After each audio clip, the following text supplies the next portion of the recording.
Let me ask you a question. चलिए मैं आपसे सवाल पूछता हूँ, इसका ट्रांसलेशन क्या होगा? वह कल बाजार गया था। आप लोगों में से बहुत लोग बनाया होगा he had gone to market yesterday, जो कि बिल्कुल गलत है।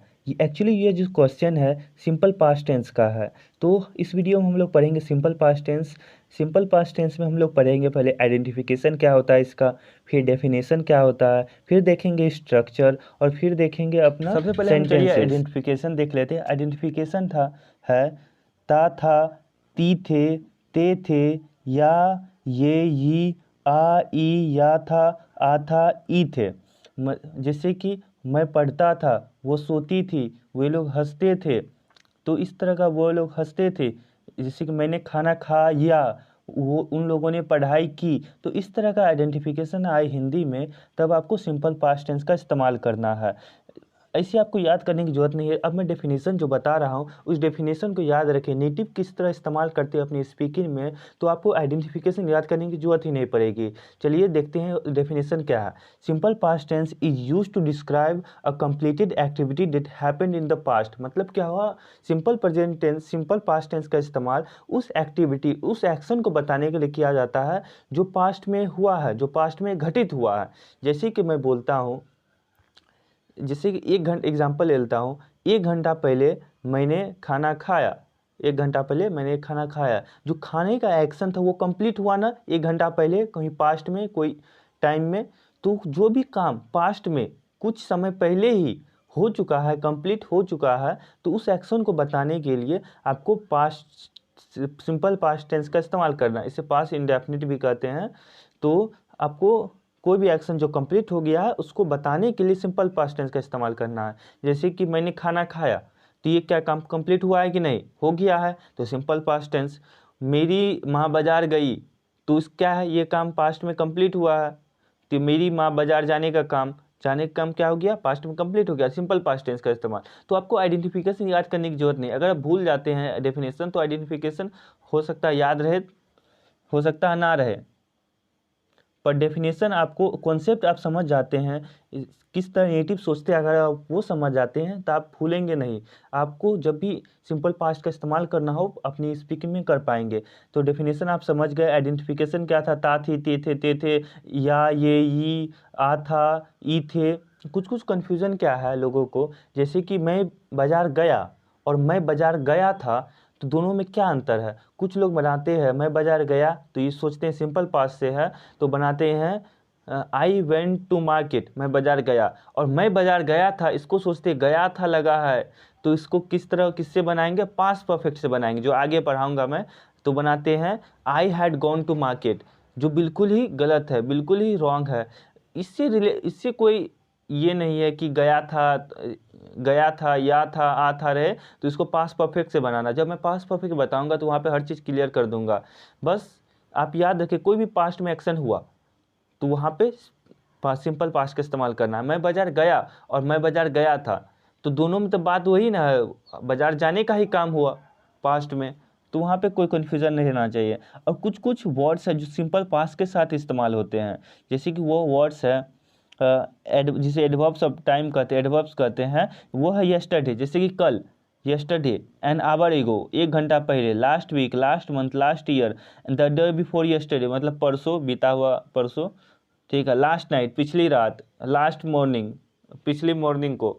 तो ये सब कुछ वर्ड्स है जो हमेशा सिंपल पास्ट में इस्तेमाल होते हैं। तो जब भी इन वर्ड का इस्तेमाल करें तो इसके साथ सिंपल पास्ट जरूर इस्तेमाल करें। तो चलिए देखते हैं structure. Affirmative structure, subject V2 object. और देखिए V2, सबसे पहले क्या आपने V1 देखा होगा, भी जैसे कि मैंने जैसे जैसे पढ़ाया आपको, आपने V1 देखा, V5 देखा, फिर V4 देखा, फिर V3 देखा। अब V2 कहाँ से आ गया, अब देखिए V2 क्या है, आई, V1 हो गया तो जानते हैं प्ले, गो, ईट, और V2 क्या हो गया, प्लेड, फिर वेंट, एट। देखिए V1 और V2 में बहुत बहुत ही बड़ा डिफरेंस हो जाता है, आपको ये याद करना पड़ेगा। आपको याद करना ही पड़ेगा। ये ऐसा कोई रूल नहीं है कि आपको V1 से V2 में कुछ जोड़ देने पर आपको V2 बना सकते हैं। जैसे कि V4 बनाने में क्या था, आपको प्ले में ING जोड़ने प्लेइंग बन जाता था, पर यहाँ पे कोई रूल नहीं, आपको याद करना पड़ेगा। जैसे प्ले में ED लगाए तो V2 बना। अब गो में गो का डायरेक्ट वेंट हो गया और V3 गॉन हो जाता है, और ईट है तो इसका देखिए एट हो गया। तो ये कम्प्लीटली चेंज हो रहा है एक दूसरे से, कोई भी इसमें आप देख नहीं पा रहे हैं, कोई पैटर्न नहीं नज़र आ रहा है। तो आपको याद करना पड़ेगा V2। आप लिखिएगा ना वर्ब्स फॉर्म, एक वर्ब्स फॉर्म का आप क्या कीजिए, एक प्रिंट PDF को प्रिंट कर लीजिए और आप कहीं लगा दीजिए जिससे आप रेगुलर देख पाए और आपको याद रह पाए। तो स्ट्रक्चर क्या था, सब्जेक्ट, उसके बाद V2 का इस्तेमाल करना है। मतलब अगर मैं बाजार जाता था या मैं बाजार गया तो क्या होगा, I went to market, I went to market. Negative क्या हो जाएगा, सब्जेक्ट प्लस उससे देखो V2 को क्या करेंगे, डीड बाहर कर लेंगे V2 से, प्लस और उसके बाद क्या बच जाएगा V1। जब डीड बाहर हो जाएगा, did plus not V1 object. और इंट्रोगेटिव स्ट्रक्चर है did plus subject V1 object. Did क्या, आप जैसा जानते हैं नेगेटिव स्ट्रक्चर में डीड रहता है, फिर डीड को अगर हम आगे लेके आ जाए और सब्जेक्ट उसके बाद कर दे तो इंट्रोगेटिव बन जाता है। फिर इसके बाद V1 ऑब्जेक्ट, और WH प्लस इंट्रोगेटिव है WH plus did plus subject V1 object. WH word क्या है, कब, क्यों, कैसे, वाई, व्हेन, व्हाट, हाउ। उसके बाद इंट्रोगेटिव स्ट्रक्चर उतार देंगे, डीड प्लस फिर डीड हो जाएगा, फिर सब्जेक्ट हो जाएगा, फिर V1 हो जाएगा, फिर ऑब्जेक्ट हो जाएगा। प्लस क्वेश्चन मार्क देना ना भूले, अगर लिख रहे हैं तो रिटर्न में क्वेश्चन मार्क देना ना भूले। चलिए देखते हैं अब सेंटेंसेस। जैसा ये तो बता ही दिया, एडवर्ब ऑफ टाइम रहे, जैसे yesterday, an hour ago, last week, ये सब सिंपल पास्ट टेंस में इस्तेमाल किया जाता है। चलिए अब कुछ सेंटेंसेस देखते हैं जिससे और मार्केट येस्टरडे, कल मैं बाजार गया। ये अफर्मेटिव स्ट्रक्चर है। अफर्मेटिव स्ट्रक्चर क्या होता है, सब्जेक्ट प्लस V2। तो सब्जेक्ट है आई, फिर गो का जाना का क्या होता है, गो का V2 क्या था, वेंट होता है। तो I went to market yesterday. और नेक्स्ट है he help me when I was in trouble, उसने मेरी मदद की। कोई चीज़ काम हुआ, पास्ट में कोई चीज़ काम हुआ, कब हुआ, when I was in trouble, जब मैं क्या था, ट्रबल में था। उसने मेरी मदद की जब मैं ट्रबल में था, मैं मुसीबत में था। और ये भी फॉर्मेटिव स्ट्रक्चर है।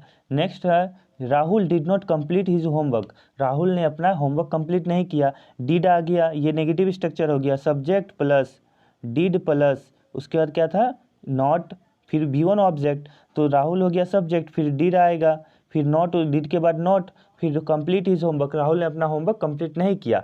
Did you watch this movie yesterday, क्या तुमने इस मूवी को देखा। तो ये कौन सा स्ट्रक्चर है, ये है इंट्रोगेटिव स्ट्रक्चर। इंट्रोगेटिव स्ट्रक्चर देखिए क्या है, सब्जेक्ट डीड है, फिर सब्जेक्ट है, V1 ऑब्जेक्ट है। इंट्रोगेटिव स्ट्रक्चर जब भी रहे तो हिंदी में सेंटेंस क्या से शुरू होता है, तो why did you watch this movie, क्या तुमने यह मूवी देखा, कब देखा, यस्टरडे, क्या तुमने कल ये इस मूवी को देखा। तो इसका ये मतलब हो गया। नेक्स्ट स्ट्रक्चर, नेक्स्ट सेंटेंस है हाउ मेनी बुक्स, मतलब कितने book did you read last week, कितनी बुक तुमने लास्ट वीक पढ़ा, कितना बुक तुमने लास्ट वीक पढ़ा। तो ये सेंटेंसेस है। वीडियो के शुरू में मैंने आपसे क्वेश्चन पूछा था वह कल बाजार गया था, तो इसका सही इंग्लिश ट्रांसलेशन क्या होगा। जो मैंने कहा था इसका आंसर मैं लास्ट में, वीडियो के लास्ट में बताऊंगा। तो इसका सही ट्रांसलेशन होगा he went to market yesterday. बहुत लोगों ने बना लिया होगा, बहुत लोगों ने नहीं बना पाया होगा, तो आपको मैंने आंसर बता दिया है। आई होप आप समझ गए होंगे इस वीडियो में क्या कहना चाह रहा हूँ। सो मिलते हैं नेक्स्ट वीडियो में, टिल देन बाय बाय।